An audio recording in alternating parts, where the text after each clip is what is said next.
Assalamualaikum warahmatullahi wabarakatuh. Bismillahirrahmanirrahim. Alhamdulillah ta'abbuda wa syukra. Wassalatu wassalamu ala Rasulillah mahabbata wa tawqira. Amma ba'd. Saudara-saudaraku, kaum muslimin dan kaum muslimat di mana saja berada yang saya cintai. Tema kita kali ini adalah tentang syukur. Bahwa syukur itu manis. Syukur itu nikmat. Syukur itu membahagiakan. Ada orang yang mengatakan, saya akan bersyukur kalau saya sudah mendapatkan kehidupan yang bahagia. Semua kebutuhan saya tercukupi, semua cita-cita saya tercapai, dan semua yang saya harapkan bisa tercover. Ia mengatakan, kalau itu semua sudah tercapai, saya sudah bahagia, saya akan bersyukur. Saudaraku, cara berpikir macam itu adalah cara berpikir yang terbalik. Karena sejatinya tidak ada kebahagiaan tanpa syukur. Logika yang seharusnya dibangun adalah bahwa kita bersyukur agar kita bahagia. Karena syukur ibarat mahar, ibarat mas kawin. Kita tidak akan menyunting kebahagiaan sebelum mahar itu kita berikan. Dan kebahagiaan itu tidak akan hadir dalam sanubari kita, tidak akan hadir di dalam jiwa dan kehidupan kita, kalau kita tidak menyuntingnya dengan kesyukuran. Itulah syukur, dan setiap kita tanpa kecuali membutuhkan syukur, karena kita semua ingin hidup bahagia. Tidak berlebihan kalau kemudian seorang ulama Ibnul Qayyim rahimahullah mengatakan, unwanu sa'adatil abdi thalathah. Tanda seseorang itu bahagia ada 3. Yuk kita periksa. 3-tiganya ada nggak dalam diri kita? Yang pertama, idza un'ima alaihi syakar. Kalau dia diberi nikmat, ia bersyukur. Berbahagialah ia. Yang kedua, wa idza btuliya sabara. Kalau dia diberi ujian, mendapatkan musibah, ia bersabar. Tetap kebahagiaan tidak lepas dari dalam jiwanya. Yang ketiga, wa idza adznaba istaghfara. Kalau ia terlanjur berbuat dosa, maka dia beristighfar, memohon ampun, memperbaiki diri. Itulah 3 di antara tanda bahwa seseorang itu bahagia. Dapat nikmat, ia bersyukur. Dapat musibah, ia bersabar.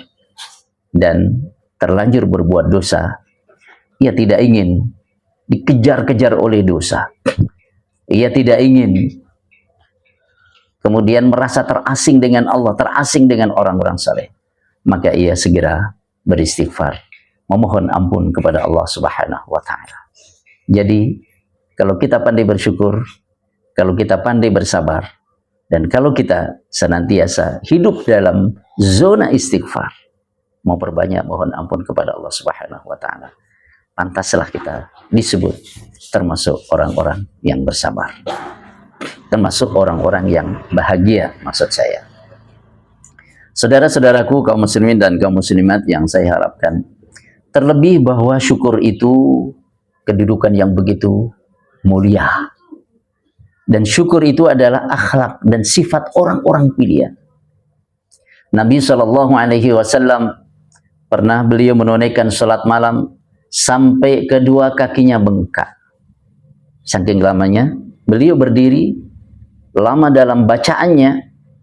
Setelah membaca surat Al-Fatihah, sampai berdampak kepada kedua kakinya bengkak. Kemudian ibunda kita Ummul Mukminin Aisyah radhiyallahu anha mengkonfirmasi, "Ya Rasulullah, mengapa engkau melakukan ini semua? Padahal Allah telah mengampuni dosa-dosamu yang lampau maupun yang terkemudian." Apa jawab Nabi? "Afala uhibbu an akuna 'abdan syakura?" Tidakkah aku suka menjadi seorang hamba yang banyak bersyukur? Syakura, banyak bersyukur. Bukan saja syakira, yang bersyukur, tapi banyak. Menunjukkan bahwa syukur itu benar-benar menjadi sifatnya, menjadi akhlaknya, dan selalu menghiasi kehidupannya. Jadi ini yang pertama, syukur merupakan sifat dan akhlak orang-orang pilihan. Dan baginda Nabi Muhammad SAW adalah contoh bagi orang-orang yang bersyukur. Kemudian yang kedua, syukur itu sama dengan bertambah. Itu rumus. Syukur sama dengan bertambah. Apa landasannya? Allah Subhanahu wa taala berfirman, "Wa idz ta'adzana rabbukum la in syakartum la azidannakum wa la in kafartum inna 'adzabi lasyadid." Ketika Tuhanmu telah menyatakan, memproklamirkan, menyatakan, kalau kalian benar-benar bersyukur, pasti aku akan tambahkan kepada kalian. Jadi dengan bersyukur, bukan saja nikmat itu terjaga, melainkan dengan syukur itu, nikmat itu terjaga, dan ditambah lagi dengan nikmat yang baru oleh Allah Subhanahu wa ta'ala. Sebaliknya, wala in kafartum, dan sungguh jika kalian kufur, lawan daripada syukur adalah kufur. Apa ancamannya? Inna azabi lasyadid. Sesungguhnya azabku teramat pedih. Kita memilih syukur agar nikmat kita terjaga. Kita memilih syukur agar nikmat kita senantiasa bertambah. Ini yang kedua. Yang ketiga, syukur itu dan orang yang bersyukur itu berarti menyayangi dirinya sendiri. Ia berbuat baik kepada dirinya sendiri. Dan orang yang kufur berarti menganiaya dirinya. Siapa orang yang lebih zalim dibanding menganiaya dirinya sendiri? Maka dalam Al-Quran disebutkan, فَمَنْ شَكَرَ فَإِنَّمَا يَشْكُرُ لِنَفْسِهِ. Siapa yang bersyukur, sesungguhnya ia telah bersyukur untuk dirinya sendiri. Kalau kita bahagia dengan syukur, siapa yang bahagia? Diri kita. Kalau orang tidak mau bersyukur, kemudian hatinya kering, kerontang, meronta, tidak merasakan kepuasan dan kebahagiaan, siapa yang rugi? Diri sendiri. Jadi kalau kita bersyukur, itu pertanda kita sayang sama diri kita. Maka janganlah termasuk orang-orang yang kufur, orang-orang yang tidak pandai bersyukur. Ini yang ketiga. Yang pertama, syukur itu sifat orang pilihan. Yang kedua, syukur sama dengan bertambah. Yang ketiga, syukur berarti menyayangi diri sendiri. Dan oleh sebab itu kita perlu taufik dari Allah. Kita membutuhkan pertolongan dari Allah Subhanahu wa ta'ala agar diri kita dijadikan termasuk hamba-hambanya yang bersyukur. Maka kalau minta nikmat kepada Allah, jangan lupa minta syukur. Orang pandai minta nikmat ini, minta nikmat itu, tapi lupa dan tidak pandai untuk minta syukur kepada Allah. Karena nikmat itu menjadi nikmat kalau kita sikapi dengan syukur. Makanya Rasul Shallallahu Alaihi Wasallam berpesan kepada seorang sahabat yang dicintainya bernama Mu'adz bin Jabal radhiyallahu an. Wahai Mu'adz, sungguh demi Allah aku mencintaimu. Maka dari itu jangan engkau tinggalkan. Jangan sekali-kali engkau tinggalkan selepas setiap sholat fardu untuk mengucapkan doa ini. Allahumma a'inni ala dzikrika wa syukrika wa husni ibadatik. Ya Allah, tolonglah aku. Allahumma a'inni, tolonglah aku. Ala dzikrika, untuk zikir kepadamu. Kita bisa zikir kepada Allah, itu pertolongan. Wa syukrika, untuk syukur kepadamu. Kita bersyukur kepada Allah, itu taufiknya.